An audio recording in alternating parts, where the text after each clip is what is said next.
los niveles de volatilidad de Bitcoin nunca habían sido tan bajos y que normalmente cuando hay muy baja volatilidad durante mucho tiempo, Bitcoin se dispara. Que 2025 no ha sido un parón en el bull market, ha sido casi un retroceso, un bear market. Realmente ETFs que tenga Morgan Stanley en sí, solo tenía 2 y ahora tiene 4, de los cuales 2 van a ser de cripto. Claro, esto es lo que sorprende de estas noticias, ya no impactan. A nivel de relevancia es altísimo, el potencial es altísimo, pero el mercado está como dormido a las buenas noticias. Y esto es una señal de que no estamos en ese momento de hype. Estados Unidos capturó a Maduro. Venezuela tiene bajo su control, no confirmado, más de 600.000 bitcoins. ¿De quién son nuestros bitcoins ahora? ¿Quién se los queda? ¿Dónde van? Imagínate, ¿eh? Pero el futuro de Venezuela es prometedor, 600.000 bitcoins. Pues si lo gestionan bien eso, o si lo empiezan a utilizar bien, lo ponen como reserva de valor, imagínate lo que puede leer Venezuela.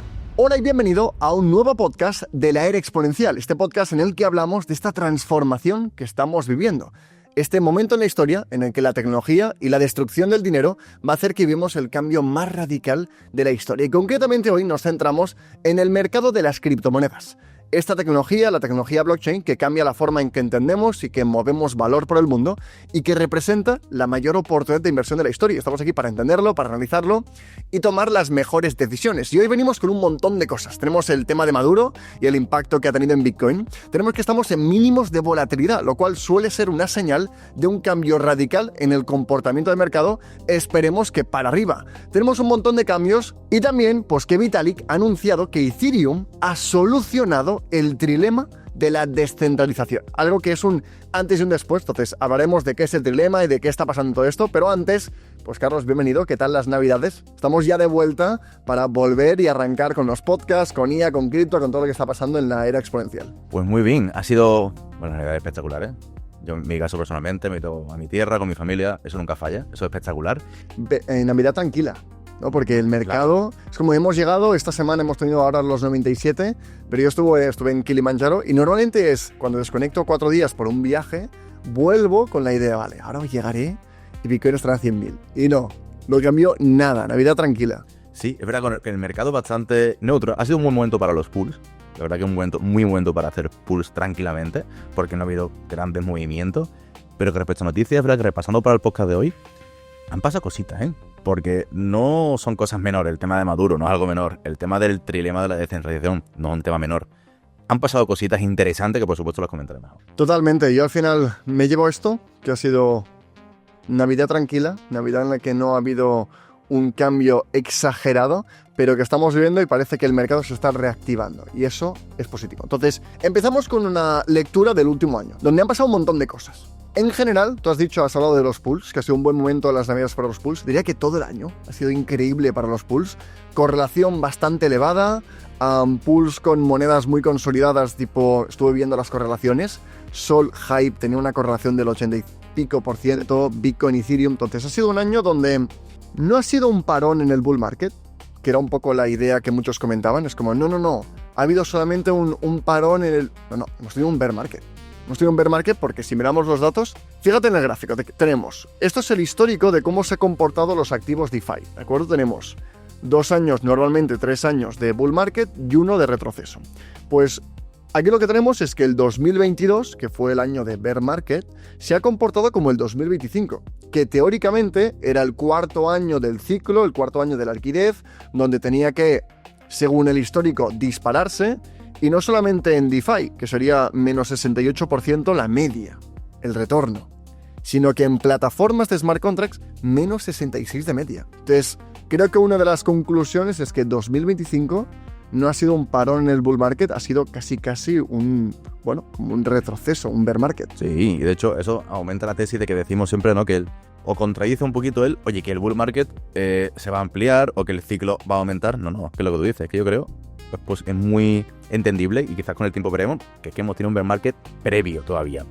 Aún así, ha sido mucho más rentable para las personas que entiendan las herramientas de DeFi. Aún así, es mucho mejor tener cositas en DeFi y generar esas rentabilidades porque es muy raro que si haces las cosas bien en DeFi, mucho tiene que caer en el mercado, muchísimo tiene que caer en el mercado para que no tengas un año positivo rentable. Es como que la media general de lo que te ha generado el activo que tienes subyacente en el pool, en tu cartera, pues se ha comportado acorde al mercado, pero lo que te ha dado la estrategia, que no es dólares, no son dólares, es un aumento en la posición. Es como si tú tenías un Bitcoin, ahora tienes 1,1. Eso es. Y esta diferencia es que es clave como para llevarlo a un nivel profesional. También si vemos como el resumen anual de los activos, vemos que la media, Bitcoin está en la posición número 9, a un menos 6,4%. Entonces, año negativo para Bitcoin, no exagerado, pero sí un menos 6. Pero después tenemos Zcash con un 800%, el 2025, Monero un 124%, destacaría Tron, Hyperliquid, Binance Smart Chain. Entonces, de alguna forma, este bear market nos ha dado una señal de los activos que hay que tener en un momento bajista, pero también en un momento alcista. Porque en un momento bajista, los activos como Tron y Binance Smart Chain se han comportado muy bien, o Hyperliquid, y en un momento alcista, cuando vimos 2024, fueron de los más rentables. Entonces, una de las señales del mercado es, si tienes unos buenos tokenomics, si el token está bien diseñado, y aquí tenemos la inflación de tanto Tron como BNB, claro, BNB a un menos 4,5, Tron a un menos 1,7, Hyperliquid, todo lo que quema, lo utiliza para comprar el token. Entonces, unos buenos tokenomics ha sido como la lección del 2025, tanto para bull market como bear market. Totalmente. O sea, hay narrativa creativa, como hemos comentado, la privacidad, que tardó mucho, rompió a final de año, pero lo que ha dejado clarísimo es eso. O sea, tener unos buenos tokenomics, no centrarse tanto en una promesa, no centrarse tanto en vamos a... No, que realmente el activo tenga sentido por estudio, que va a subir porque cada vez va viendo menos, porque va quemando, porque lo que se usa se utiliza de forma positiva. O sea, es muy claro que tenemos que tener un core muy fuerte en el portfolio con unos activos que tengan unos muy buenos tokenomics. Después ya cada uno tendrá sus promesas, sus películas en la cabeza, yo me quiero casar con este proyecto, ok, pero unos buenos tokenomics son básicos. Es cuando entra la liquidez y es un mercado alcista, las promesas suelen ser muy rentables porque son narrativas, como llaman la atención, entra mucho dinero poco profesional que le da igual el precio, entonces normalmente se dispara porque hay muy poca liquidez y el precio llega más lejos de lo que tendría que llegar. Y una parte en ese tipo de estrategia, cuando estamos en un ciclo alcista, puede funcionar muy bien, pero en general, tanto en momentos de caída que no prevemos o momentos de alto crecimiento, cuando tienes buenos tokenomics, es que la película cambia. Y Bitcoin es uno de ellos, porque Bitcoin tiene una inflación bajísima y todo lo que se crea de nuevos Bitcoins, solamente los fondos ya lo están comprando. Más del 100% de la nueva emisión se está comprando. Entonces, por eso es como cuestión de tiempo de que veamos el impacto real de cómo la oferta que nos la estamos comiendo, al menos en Bitcoin. Con esto pasamos también a algo interesante, y es que el 2025 ha sido un gran año para las acciones. Esto está la parte de equity, Nasdaq, inteligencia artificial, ha sido un gran año, y parece que lo que hemos perdido de liquidez en cripto se ha ido a los mercados más tradicionales o en la bolsa. Y vemos que la descorrelación nunca había sido tan alta. Entonces, ¿cómo se ha comportado cripto desde octubre, desde la liquidación del 10 de octubre? Que en parte, ahora tengo alguna teoría sobre esto, a ver qué te parece, pero cambio. Vemos el Nasdaq, vemos el S&P500, vemos los Mag 7, ¿no? Las 7 empresas más grandes del mundo. Han tirado muy bien. Entonces, es como esta descorrelación creo que cambiará muy rápido. Entonces, no me sorprendería ver cómo el mercado se pone al día en poco tiempo y hemos tenido pequeña desviación, pero la correlación nunca había sido tan alta y esto es extraño. Espectacular. Y yo lo relaciono muchísimo a los ETF, a los grandes fondos. ¿Por qué? Porque hemos hablado mucho de esa parte de que ellos ya estaban dentro de estos mercados, digamos, tradicionales, como tú has comentado. Pero ellos necesitaban algún tipo de incentivo para poder entrar muy fuerte. Muchos bancos, ayer también anunció Morgan Stanley que iba a empezar a tener su ETF en Bitcoin y en Solana. Necesitaban ese incentivo, necesitaban esos precios más positivos, digamos, para ellos para poder entrar. Y yo cada vez estoy más convencido de que dentro de 4 años analicemos el mercado y veremos cómo esto fue una caída para que los ETFs pudieran comprar un poquito más barato. Que sí, los de acumulación. Exacto, porque antes no hay que acumular de alguna forma. Ellos cuando han empezado a probarlo, Bitcoin estaba en máximos históricos y quizá no les convenía esos puntos. También ha coincidido con un punto en el que había muchas billeteras, como ya comentamos en su momento, que era un buen punto para salir. Total, que se ha dado ciertas cosas, ciertos movimientos, ciertas instrucciones en el mundo financiero para que se lleve esto, para que esto sea algo, no te voy a decir que se haya provocado, pero es algo que no tiene ningún tipo de sentido, porque al final también es inversión, los activos tradicionales. Cripto también es inversión, que solo haya caído cripto, justo cuando los ETF, los grandes fondos, querían empezar a entrar en cripto. Hay como 2 puntos, yo diría, el tema de la liquidez. Tuvimos el cierre del gobierno, tuvimos una restricción muy importante de la liquidez, entonces los mercados de los repos estaban como sin liquidez, la liquidez interbancaria, y el gobierno estaba cerrado, entonces como la cuenta de la tesorería del Estado no tenía la capacidad de gastar, ¿no?, para suplir esa situación. y cripto, al ser el activo más sensible a la liquidez, sufrió mucho. Pero además tuvimos el 10 de octubre, que hemos ido sacando teorías, fue un momento de liquidación masiva. Y algo que pasó es que muchas de las APIs, desde los exchange, los fondos de inversión, los market makers, no podían ofrecer liquidez. Y esto provocó una liquidación en cascada.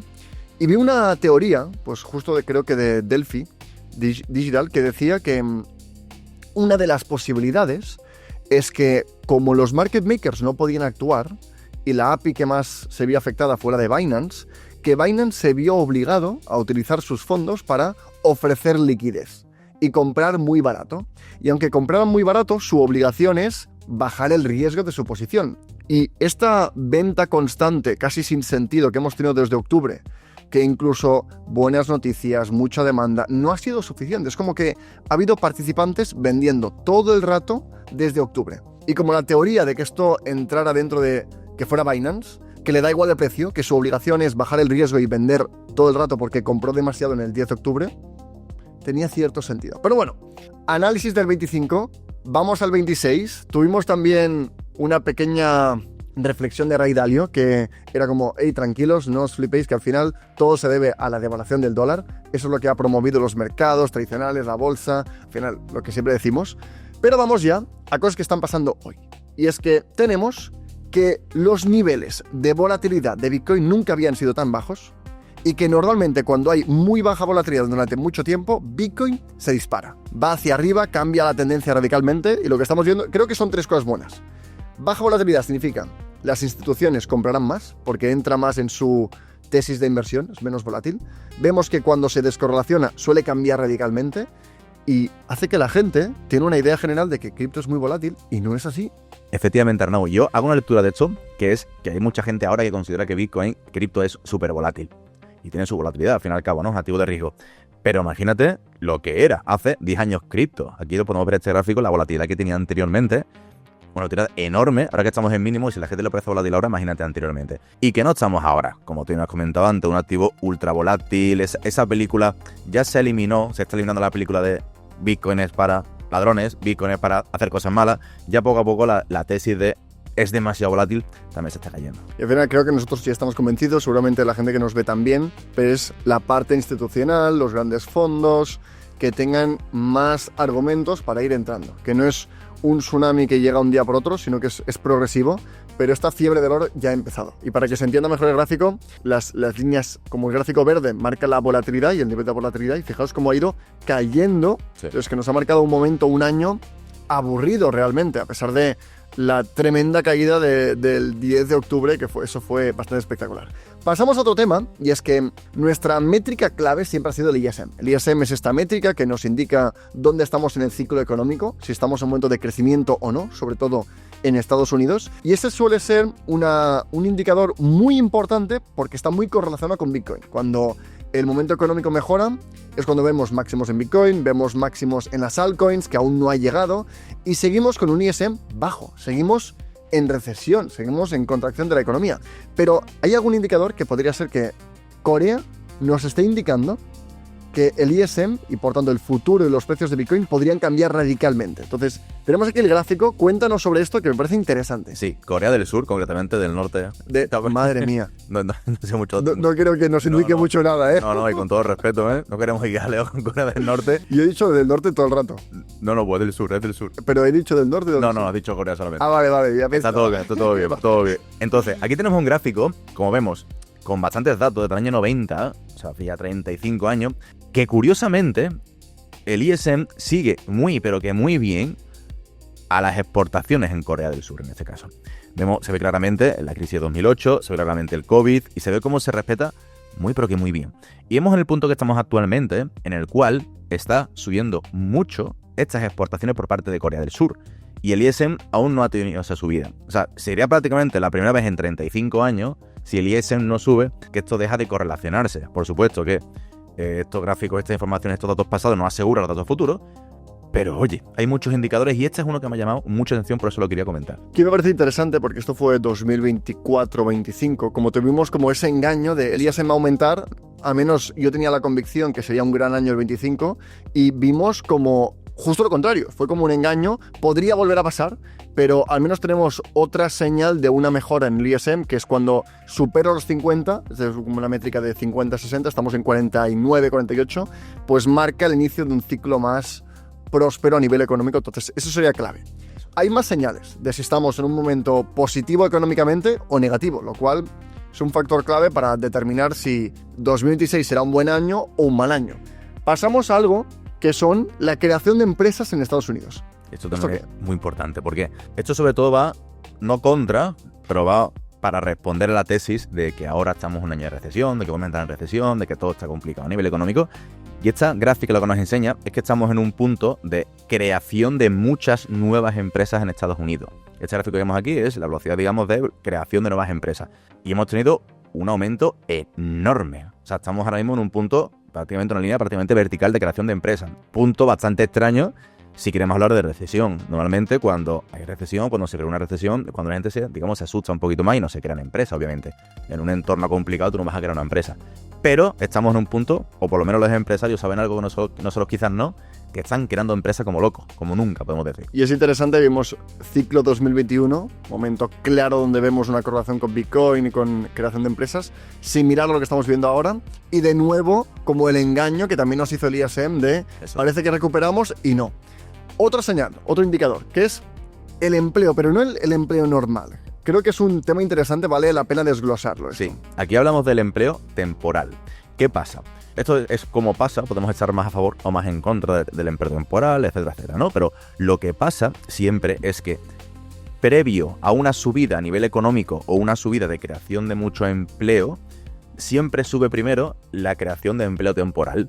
Digamos que el imaginario colectivo de las personas que contratan es, oye, antes de contratar a la gente con la que me quiero quedar a largo plazo... Por el coste que conlleva, por la... como el... No el desgaste, pero el coste que implica para la empresa. Entonces, antes de asumir el riesgo, prefiero asegurarme de que esa demanda laboral la tengo de verdad.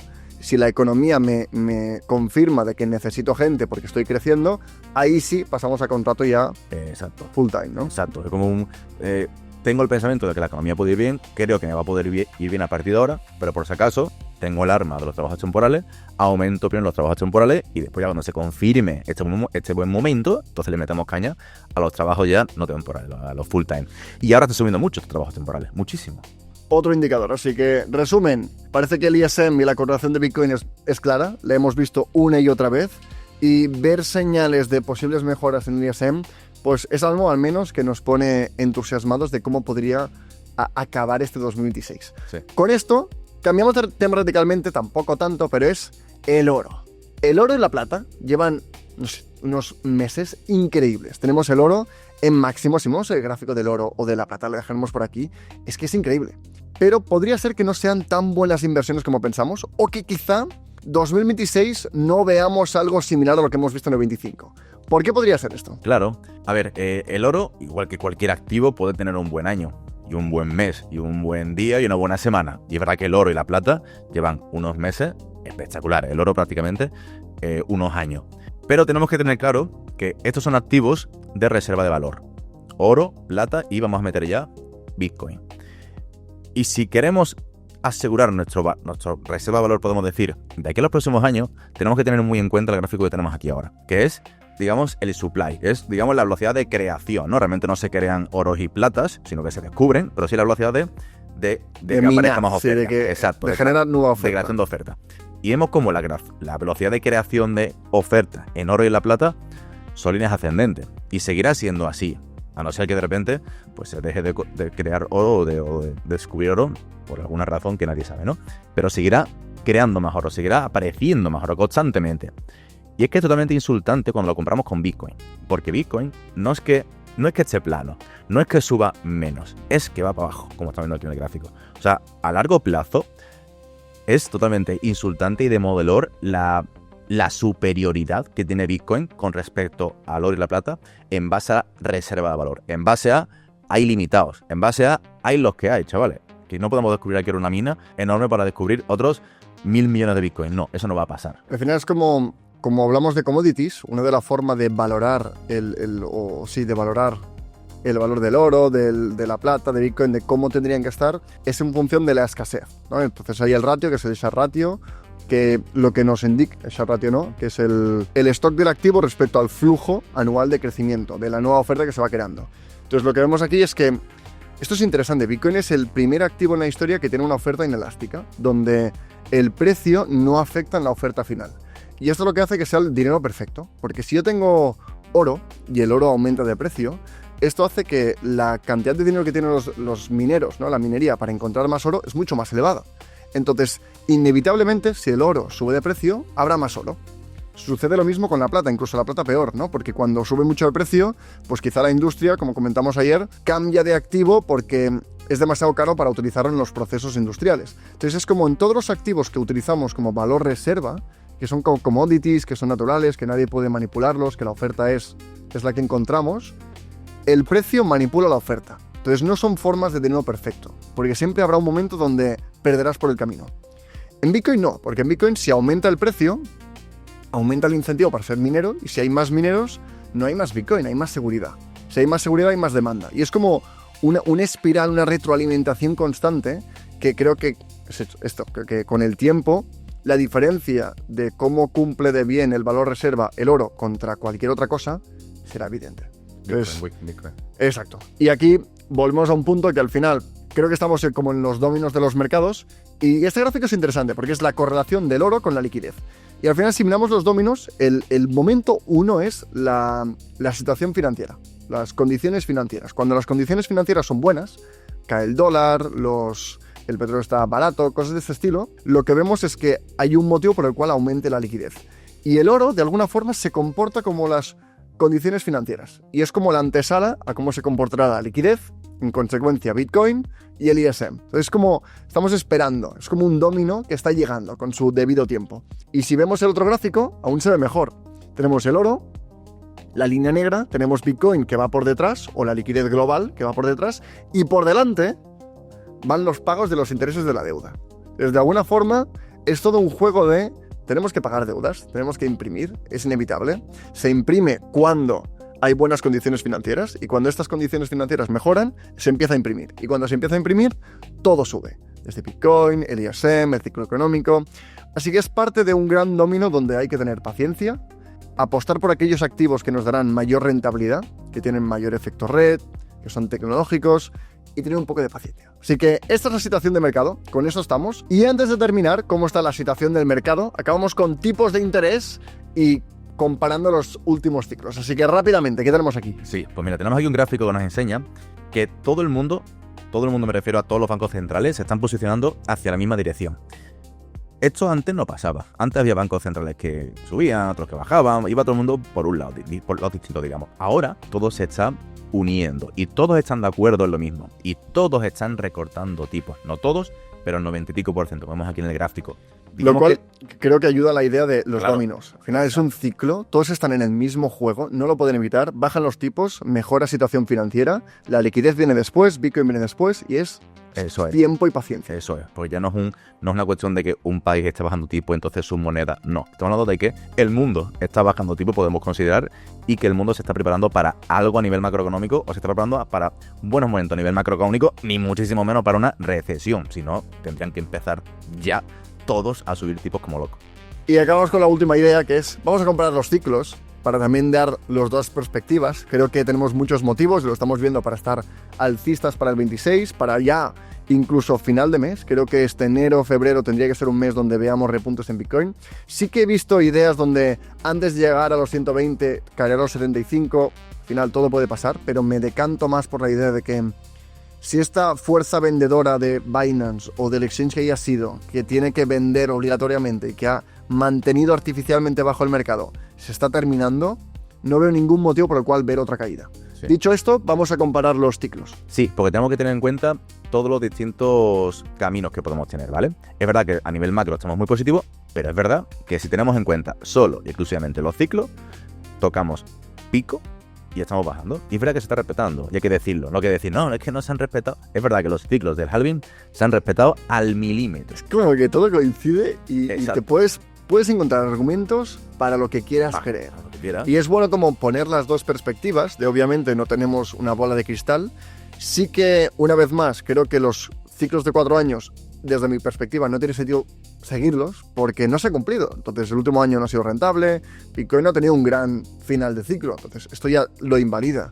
Tampoco hemos tenido ni ISM positivo, ha habido muchas cosas que seguían la misma ciclicidad que no se han cumplido. Entonces, pensar que esto se va a seguir cumpliendo me parece que no tiene sentido. Pero después lo vemos y se ha cumplido en parte, ¿no? Porque hemos llegado al máximo y ahora empieza a bajar. Entonces, todo es posible y es bueno mantener las dos perspectivas siempre activas. Sí, y actuar en base a. O sea, tener claro cada uno con su portfolio lo que quiere hacer sin casarse. Nunca me casaría ni con la subida extrema ni con la bajada extrema.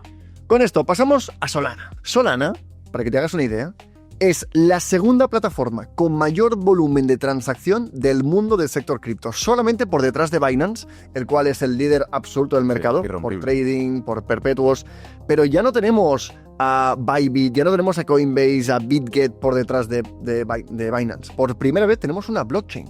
Y es que, quizá ahora te preguntas, vale, pero seguro que es de las memes, ¿no? O seguro que es de tokens que no tienen valor. Pero es que no es así. Tenemos que Solana tiene un 11,9% del volumen total generado en blockchain. Son 1,6 trillones, ¿de acuerdo? Y concretamente, más del 70, entre el 60 y el 70% viene del par entre Solana y monedas estables. También destaca Bitcoin, también destaca los pares entre monedas estables, entonces de USDC a USDT. Y por último tenemos las memes, que siguen siendo relevantes, pero vemos que es un ecosistema mucho más maduro, con una cantidad de trading brutal y con unos datos. Sí. Al final Solana ha sido mi caballo ganador del ciclo, un ciclo raro que no ha acabado, pero los datos son increíbles. Sí, tuvo su momento, como vemos las memes al inicio del año, que sí, aquí vemos va apuntando fuerte. 70% de las memes. Exacto. Cambio totalmente distinto. Pero ahora el ecosistema de Solana, que se está manteniendo y ha quedado con mención de posición en todo el año, es algo mucho más serio, es algo mucho más maduro. Solana USDC, o sea, utilidad de Solana. La gente realmente está encontrando esa utilidad en Solana, por eso también se están creando estos ETF por parte de grandes fondos en Solana. O sea, es la moneda Solana en sí. Cada vez se está pareciendo más en este sentido a Ethereum, a esa utilidad. Es como los dos pares. También los últimos ETFs de Bitwise, creo que es, de un ETF donde tienes Solana en staking. Espectacular. Es increíble. Y el mercado no ha reaccionado aún. Es como las noticias no se están correlacionando con los precios. Y esto siempre tiene una fecha límite. Hay un momento en el que esto cambia, porque no tiene ningún sentido. Estos mismos datos los podemos ver también en Ethereum. Ethereum está en máximos históricos en el Q4 de 2025. Generó 8 trillones de volumen en transacciones de monedas estables. Entonces está como posicionando como plataforma líder de la digitalización del dólar. Y te pongo una comparativa, ¿de acuerdo? Visa ha movido 14 trillones. Mastercard 10 trillones. Todo esto es estimado junto a mi amigo Grok.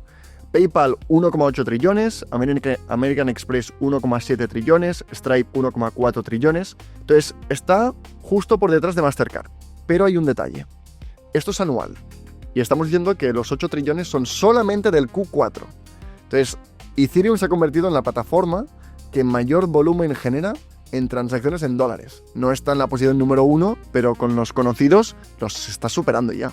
Sí que sí. Y después hay gente que te dice que no, que Ethereum no vale para nada. Y ya es que ya está ahí, es que ya se está utilizando. Es que Ethereum, siempre lo decimos, es como que siempre es como la Cenicienta. Siempre va de callado, pero siempre tiene los mejores datos. O sea, siempre tiene los mejores datos con diferencia. Y además que Ethereum ya no lo estamos comparando con otras blockchains. O sea, ya no entramos a comparar Ethereum con XRP, voy a comparar Ethereum con Sui. No, es que ya se compara con el mundo real. Ya se compara con Visa, ya se compara con Mastercard. Es infraestructura financiera real. Exacto. Y cuando tengamos el Clarity Act, que es esta regulación del mercado cripto en Estados Unidos, que por cierto, no lo tenemos planeado, pero salió como el primer draft, sí, donde permitían la autocustodia, muy positivo, donde había como mecanismos de protección en DeFi, entonces permitían DeFi y ofrecían mecanismos de protección. Sí que había algo negativo en el sentido de que no permitía a los holders de USDC o USDT recibir rendimiento. Entonces, cuando tú tienes USDC, tú lo que tienes es una representación de $1 que tiene un banco que lo invierte en las letras del tesoro a corto plazo, que le está generando un 3, un 4, un 5%. Ese 5% se lo queda Tether, se lo queda Circle, ¿no? Se lo queda USDC. Entonces, la ley no permite que el usuario final se quede con este rendimiento. Parece que tiene sentido, porque si no, la gente retiraría el dinero del banco y se lo pondría en Circle. Claro. Entonces, para evitar este riesgo sistémico, parece que el que paga los platos es el usuario. Pero cuando esto se apruebe, que parece ser que está muy cerca, porque nadie está 100% contento, y esto es bueno. Ni los republicanos, ni los demócratas, ni los usuarios. Todo el mundo gana, pero todo el mundo pierde. Creo que eso es clave para que pase la ley. Ethereum y Solana, creo que fue predicción de Bitwise también, llegarán a máximos históricos. Es como confirmamos que podemos digitalizar el dólar, que podemos tokenizar activos. Es como todo lo que estamos esperando. Ese es el punto de salida. Es como confirmar la regulación, porque ahora está regulado, pero con pinzas. Sí, Porque no está regulado aún. ya es un poquito más, ya se está viendo también la predisposición a ya cualquier persona. Exacto. Esto no pasaba antes al menos. Claro, ya puedes decir, no, que es que esto nada más que es para robar. Ya se está regulando poco a poco, tenemos que tener de acuerdo a todo el mundo, ya que hacer las cosas bien, por supuesto, pero que estamos entrando en el mundo tradicional de lleno, y aún, como bien nos estamos comentando, no se ha visto reflejado en el precio. Aún hay gente que sigue viendo Ethereum, Solana, a nivel técnico, no me saco un Fibonacci, déjate de Fibonacci. O sea, esto es a largo plazo. Y que no puedes valorar cuánto valdrá algo que no entendemos. Eso es. Eso es lo que la gente no entiende, que es como, no, valdrá, pues es una nueva infraestructura financiera donde cualquier transacción económica de valor estará digitalizada y sucederá en esa plataforma. No en una sola, habrá varias, pero eso no lo puedes valorar. ¿Cuánto vale no cambiar la forma en que movemos valor? Entonces, déjate de gráficos, ¿no? Ten paciencia y mira hacia dónde estamos yendo y los datos que te confirman que seguimos esa dirección. Eso es. Con esto, Morgan Stanley ha solicitado su primer ETF de Bitcoin y Solana. Cosa que Ethereum me extraña que no esté en la lista. Sí, le han enchufado ahí a Bitcoin y a Qué Solana. extraño. Bueno, nada nuevo en el sentido de que ya hay muchos ETFs, pero lo que es especial es que es el primer banco comercial. Entonces, es como el cambio de rumbo de algunos bancos más tradicionales a apostar por la tecnología. Eso es, y ha sido bien en Estados Unidos. Y comentar que Morgan Stanley, realmente ETFs que tenga Morgan Stanley en sí, solo tenía 2. Y ahora tiene 4, de los cuales 2 van a ser de cripto. El 50% de los ETFs de Morgan Stanley son cripto. Exacto. Ojo, Tiene otros a través de sucursales más pequeñas, te acuerdo, tiene unos 20, pero de Morgan Stanley que firma Morgan Stanley son ahora 4 y la mitad son cripto. Claro, esto es lo que sorprende de estas noticias, ya no impactan. Cero impacto en el mercado. A nivel de relevancia es altísimo, el potencial es altísimo, pero el mercado está como dormido a las buenas noticias. Y esto es una señal de que no estamos en ese momento de hype, ¿no? Porque el hype se ve alimentado por cualquier noticia. Recuerdo en el 2021 salía Starbucks acepta Bitcoin y es como, no, tiene que valer el doble ahora. Exacto. Y comparado con eso es una tontería. Pero bueno, vamos al tema de las Navidades. Y es que Estados Unidos capturó a Maduro. No sé qué opinión tienes de esto, pero al menos yo lo que hice, primero me alegré porque en la empresa tenemos muchas personas que vienen de Venezuela y que han sufrido esa situación, que han tenido que cambiar de país, que están lejos de su familia, y lo primero que hice fue contactarles por la alegría de que quizá existe la opción de que las cosas pueden ir a mejor. No está claro. Por ahora es cierto que Estados Unidos mantiene el control. Para mí mi lectura es que a mí me gusta mucho Trump por cómo está liderando, creo que Estados Unidos y la parte más como Western Society, porque apuesta por tecnología, porque apuesta por hacer cosas distintas, y esa perspectiva me gusta, pero aquí tiene como una prueba de fuego, de si es un cabrón más o realmente es bueno, ¿no? Porque en función de cómo gestione Venezuela, pues mucha gente seguirá confiando en él o empezará a confiar, o dirá, ves, me engañó durante un tiempo, pero es uno más, que al final se aprovecha, se queda con los recursos. Y te saco este tema porque parece ser que Estados Unidos ya no es el país con más bitcoins del mundo, que tenía 198.000, China 194 y Gran Bretaña 61.000, sino que Venezuela tiene bajo su control, no confirmado, más de 600.000 bitcoins. Claro, ¿de quién son estos bitcoins ahora? ¿Quién se los queda? ¿Dónde van? Imagínate, ¿eh? Pero el futuro de Venezuela es prometedor, 600.000 bitcoins. Pues si lo gestionan bien eso, o si lo empiezan a utilizar bien, lo ponen como reserva de valor, imagínate lo que puede leer Venezuela. Y con respecto a todo esto, yo no sé, lo primero que hice también fue como tú, de hecho, me acordé de las personas venezolanas que conocemos, preguntar, oye, ¿esto qué? ¿Esto es bueno? Bien. ¿Esto es malo? Yo te felicito, tampoco sé si es bueno o malo, pero... Exacto. También yo tengo un pensamiento, el otro día he estado leyendo bastante sobre el tema y he estado leyendo y escuchando podcasts de posteriores y previos, para ver qué se hablaba antes. Y todos los expertos coincidían, te hablo del 28 al 30 de diciembre, de que Estados Unidos tiene que hacer algo a nivel sorprendente, a nivel para sorprender al mundo. A nivel para decir al mundo, estamos aquí. Digamos que a nivel económico, China está jugando muy bien. Está haciendo las cosas muy bien. A nivel económico, antes tú comprabas algo en un chino y tú pensabas, esto es de chino, esto es malo.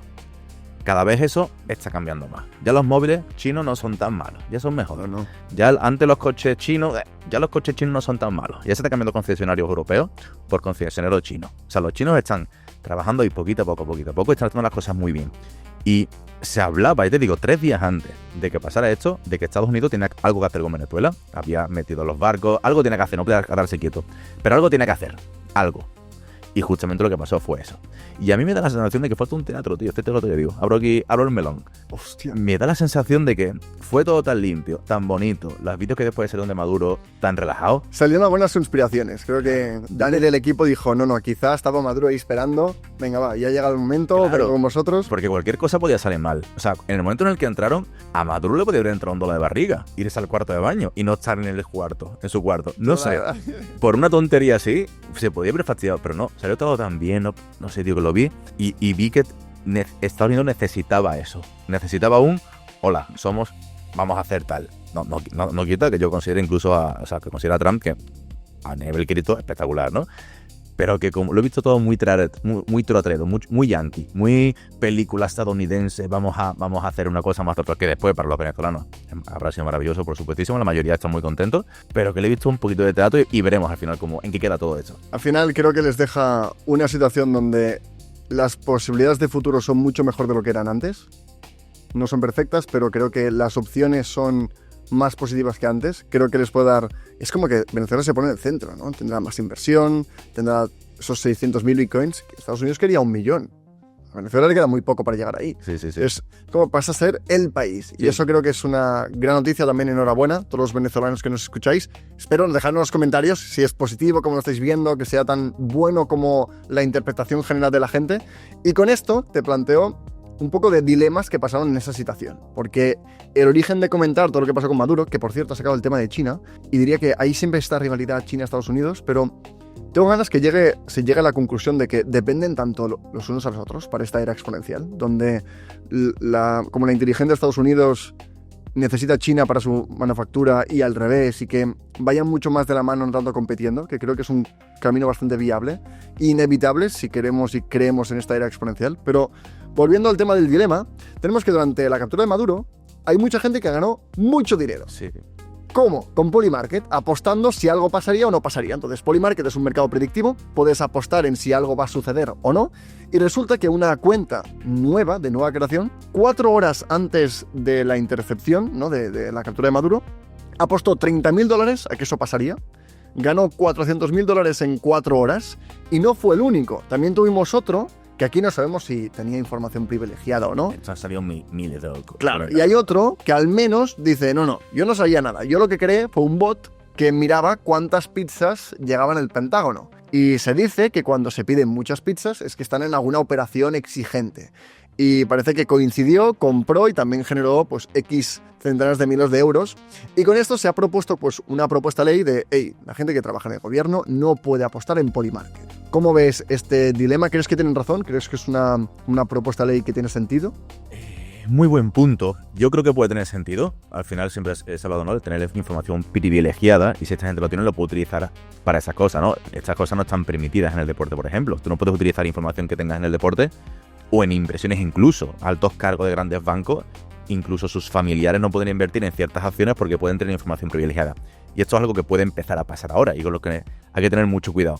Y se ha hablado mucho, Arnau, de que esta cuenta puede estar vinculada, hay ya miles de personas que lo han estado investigando, a la familia Trump, incluso al hijo de Trump. Mucha gente ha hablado de eso. Yo personalmente no lo creo, y me gusta siempre explicar las cosas a través de la navaja de Ockham, lo más sencillo. Y es que yo creo que si yo tuviera esa información privilegiada, tú imagínate que tú 3 horas antes te enteras de eso.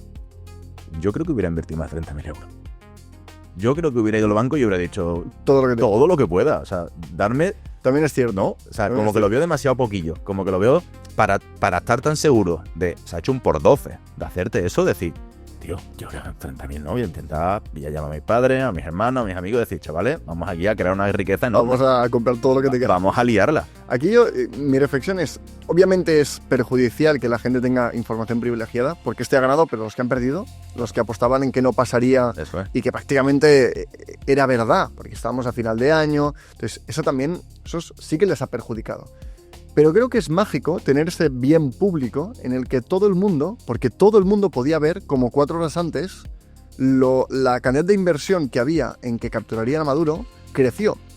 Y si Maduro se hubiera tomado en serio Polymarket, los mercados predictivos, es como una fuente de verdad a tiempo real pública para todo el mundo. Todo el mundo podía ver 4 horas antes del ataque, hostia, hay mucho interés en que Maduro se va a capturar. Algo puede estar pasando. Entonces es como un bien público de verdad a tiempo real. Y verdad de verdad, porque la gente se juega dinero.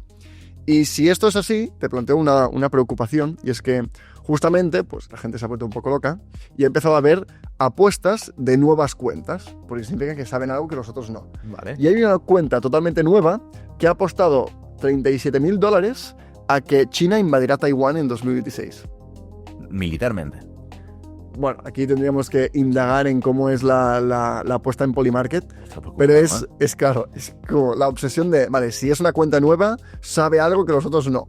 Entonces, claro, aquí el potencial beneficio sería de más de $289.000, que no está nada mal. Pues mira, nos apartaremos de este tío. Exacto, veremos, esperemos que no. Sí, esperemos que no. Con esto, vamos con caídas de Zcash. Zcash tampoco tanto, pues tuvo una caída del 12% y en paralelo, pues un más 72 de Monero. Entonces ha habido como Zcash, moneda privada, ha perdido interés, Monero, otra moneda privada, ha ganado interés. Y parece ser que internamente el equipo ha tenido ciertos problemas, ¿no? Es como el equipo de desarrolladores ganaba 12% de cada bloque, ahora ya no lo gana, están como enfadados, han dicho pues nos vamos del proyecto y ha habido como guerra civil, un poco algo que ya hemos visto una y otra vez en cripto.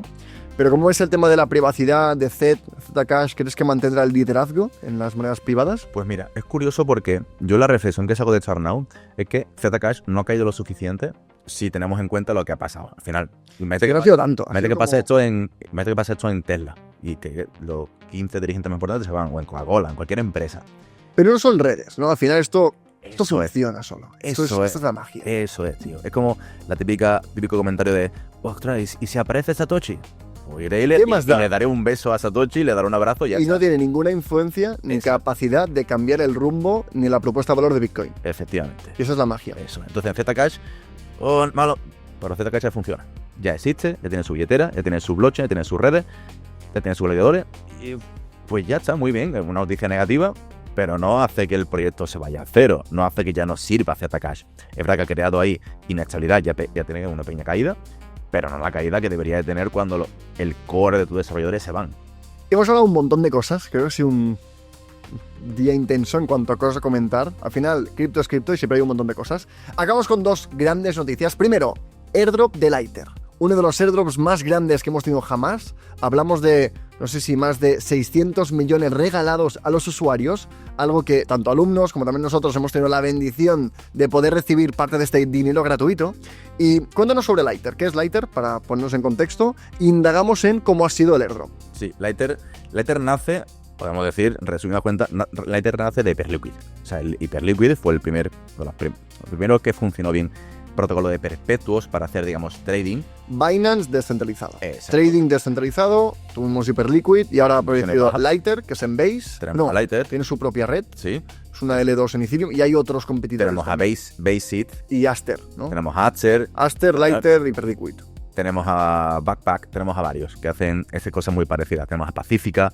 Digamos que ahora es un poco la narrativa en las aplicaciones de perpetuo porque son aplicaciones que ganan mucho dinero. Mucho dinero. ¿De dónde viene ese dinero? Que es por eso por lo que no nos gusta comentarlo tanto. De las liquidaciones. Exacto. De que la gente pierde dinero haciendo trading en comisiones, liquidaciones, efectivamente. Entonces, ganas mucho dinero. Después suelen tener mucho dinero para pagar un buen airdrop. Después tienes que tener unos buenos tokenomics, que veremos ahora, para que el precio del token tenga un buen comportamiento. Caso de Hype. De hecho, Lighter por ahora veremos a ver. Vamos a hablar sobre esto. Cuando tuvimos el airdrop, desaparecieron de Lighter 250 millones. Creo que esto es una victoria, está bien. Porque al final la gente, cuando se da cuenta de que Hyperliquid fue ¿qué regalaron? 6 billones de dólares. Una locura.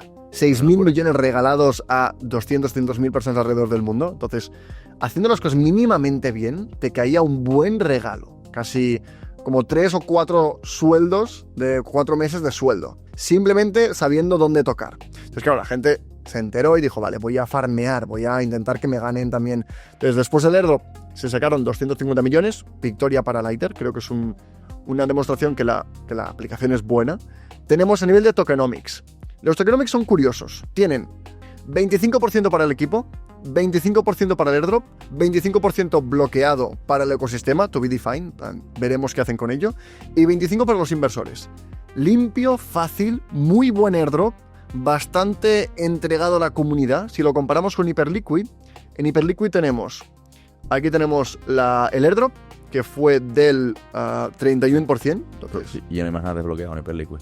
Bueno, tenemos los contribuidores, que es el equipo del 23 y después la fundación, y tenemos bloqueado, que es el to be defined, veremos qué, con el 38. Diría que en general similares. Quizá veo... Es difícil, ¿no? Porque si cuentas como la futura emisión como centralizado, Hyperliquid es más centralizado que Lighter, pero no del todo, porque tampoco sabemos qué harán con esto. Podrían ser más airdrops, pero creo que una tendencia a una línea bastante similar. A nivel de las comisiones, que esto es lo interesante, esto es lo que no me ha gustado. Entonces, las comisiones de Hyperliquid van para comprar y quemar el token de Hype, por eso sube tanto. Lighter lo ha replicado, pero ha dicho que comprará y quemará tokens en función de la situación de mercado. Cuando yo quiera. Exacto. Cuando yo crea que es buen momento para hacer una cosa o la otra. Y esto es lo que no ha sido tan positivo. Y si comparamos, si Lighter tendría que llegar a superar Hyperliquid, tenemos... para poner métricas, ¿no? Hyperliquid tiene un volumen, por ejemplo, del 13 de enero de 9 billones de dólares en volumen y unas comisiones de 3 millones en un día. Si miramos Hyperliquid Lighter, el 13 de enero, 5 billones en volumen, no está lejos, pero 235.000 en comisiones. Nada que ver, menos de 10 veces más, 10 veces menos. Entonces, análisis, sé que eres un gran defensor de Hype. ¿Cómo has visto el airdrop? Pues imagínate, o sea, viendo estos datos, y tenemos en cuenta que los fees de Hype, que el 90% se queman.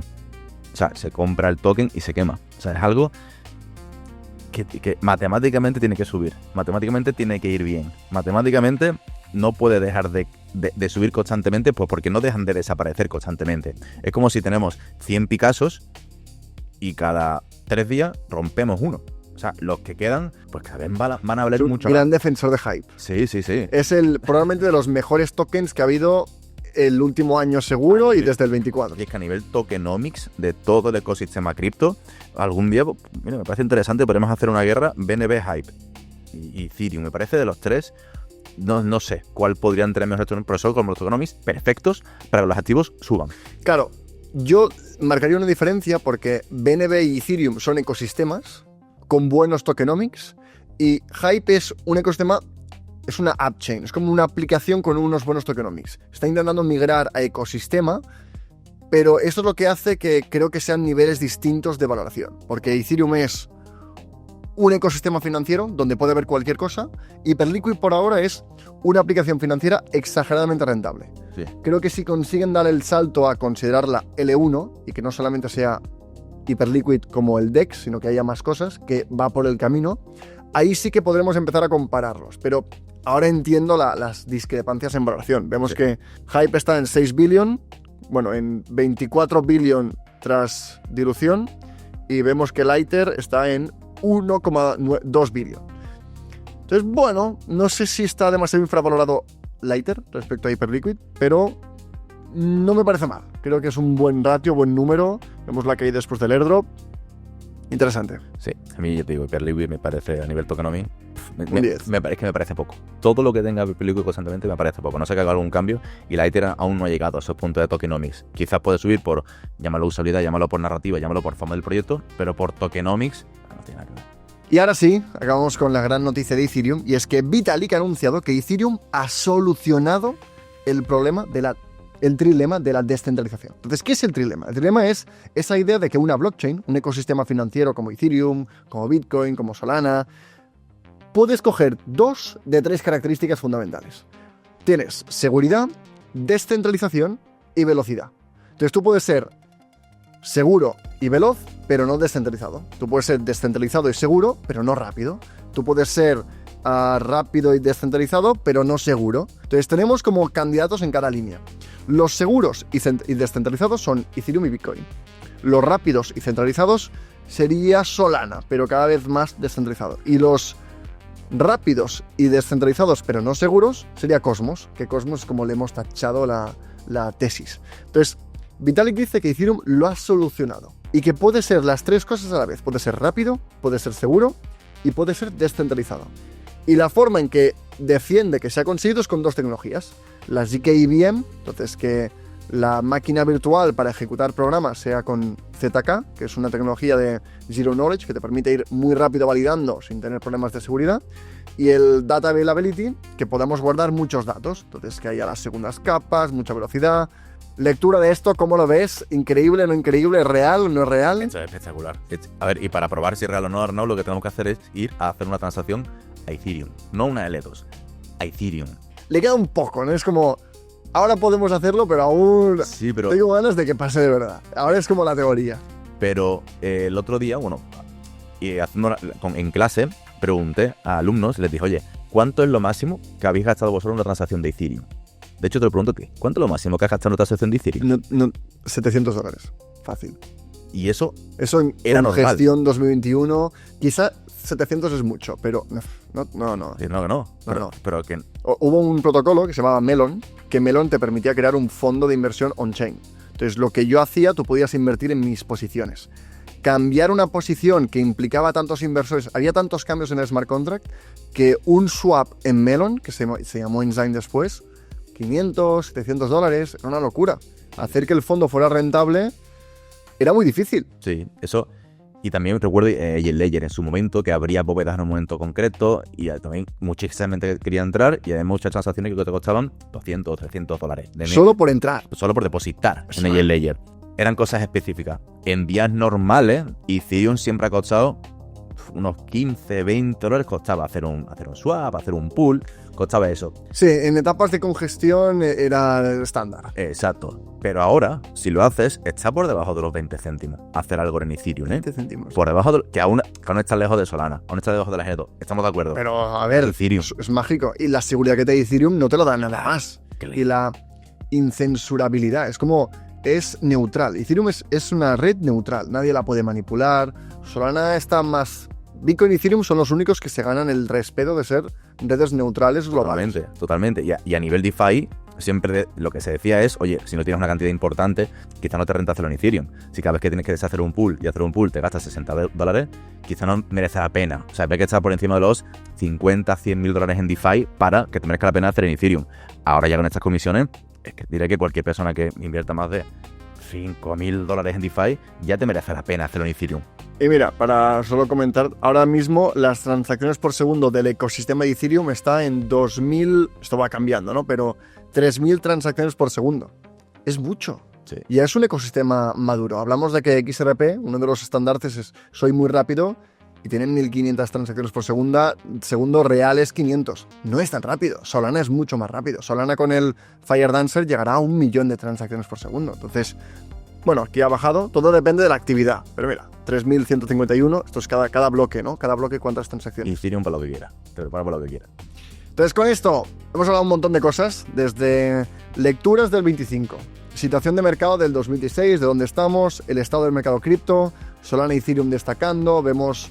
Me llevo como algo a destacar es buenos tokenomics clave para un mercado alcista como bajista, el tema del trilema de la descentralización de Ethereum, que, para que quede claro, no es aún, es como que la tecnología está ahí, ahora hay que implementarlo, no se ha confirmado aún, no es que... Es como la tecnología para que sea posible existe. Ese es el mensaje de Vitalik. Y con esto, pues gracias por acompañarnos. Recuerda que nada de esto es un consejo de inversión, que no podemos saber qué pasará en el futuro y que cripto tiene riesgo, por eso es importante formarse. Y gracias por acompañarnos en esta era exponencial, este momento de la historia en el que todo va a cambiar, en que la tecnología brinda la mayor oportunidad que hemos tenido jamás para cambiar nuestras vidas y donde si hacemos las cosas bien, en 5 años nuestra vida puede ser exponencialmente mejor. Así que gracias por acompañarnos y espero que también sea un futuro maravilloso para ti. Gracias y nos vemos en el próximo episodio.